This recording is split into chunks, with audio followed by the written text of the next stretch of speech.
Good evening. This is CTV News for Friday, January the 18th. I'm Sonia Shrivastava. Glad to have you with us. Well, gun law regulation, today was listed as a top legislative priority. This according to Governor Martin O'Malley. In a press conference, O'Malley outlined his public safety priorities, which included gun control measures. To hear, Chrisman has the story from Annapolis. Days after President Obama announced his plans to improve gun control on a national level, Governor Martin O'Malley announced his proposals today in Annapolis, calling his measures common sense. In Maryland, we share the belief that we do not have to resign ourselves to the way things have always been.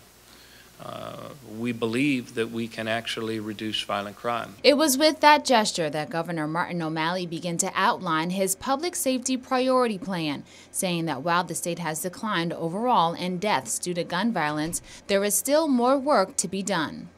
Progress is a choice. Violent crime reduction is also a choice. So long as gun violence continues to take the lives of our fellow Marylanders, we must choose to come together to do the things at work that can save lives. Top of the governor's proposals is a restriction on the sale of military-style rifles, weapons he says are repeatedly used against state and county police officers. It has to start at the president's level and at the governor's level. It's a difficult issue, but assault weapons, assault military weapons on the street of Prince George's County or anywhere else in this country is unacceptable. Other measures in the O'Malley proposal include a renewal on the DNA registration, a limit to the size of gun magazines, common sense licensing, improving mental health services, and bolstering school safety. I put our police officers back in our schools to work with the school system on reducing and getting information so we can reduce violence in the schools, but also we can get them before it happens. O'Malley also touted Prince George's as a county that effectively reduced homicides by 33% last year.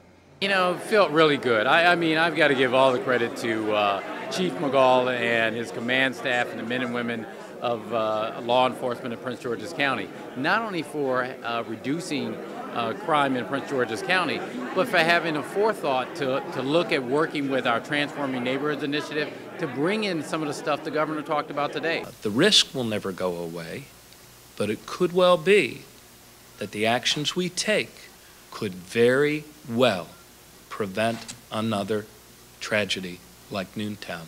In Annapolis, I'm Tahira Chrisman, CTV News. Meanwhile, some Maryland Republican lawmakers say they will not support the governor's proposal, calling the measures ill-suited.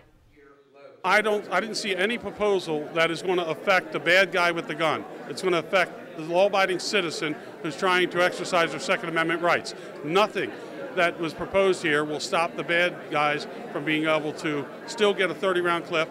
They're not going to follow the law. A 30-round magazine. They'll still not going to follow the law. They'll be the ones with the so-called assault weapons. So anything you pass, the only people who are going to obey that law are the law-abiding citizens in the first place. Show me where there is a need for what he is proposing. One of the primary recurrent themes among mass shooters and among criminals in our judicial system is the mental health issue. So our primary focus should be on mental health access to those individuals and preventing these things from happening to begin with. Now, the Republican caucus says it will convene to present additional gun control proposals during this 90-day session. Well, after just a few hours of deliberation, a jury found Richmond Phillips guilty of killing his mistress and their baby daughter. The former D.C. police officer shot 20-year-old Juanetta Wright in the back of the head at the Hillcrest Community Center in 2011. Then he drove her car with their baby, leaving the child to die in hot temperature. The prosecution maintained Phillips wanted to avoid paying child support. Wright's family and friends were pleased with the verdict that came down last night. Now, Phillips faces life in prison without parole. He is scheduled to be sentenced on March the 22nd. Well, police continue their search for a man who assaulted a teenage girl in Fort Washington yesterday. The incident happened around 6:30 a.m. as a teen walked to her bus stop at Lourdes Drive and Hickory Drive. The department has released a composite sketch of the suspect in hopes that someone may recognize him. Now, anyone with information about this man or the case is asked to call Crime Solvers at 1-866-411-TIPS, and you can also text PGPD plus your message to crimes on your cell phone.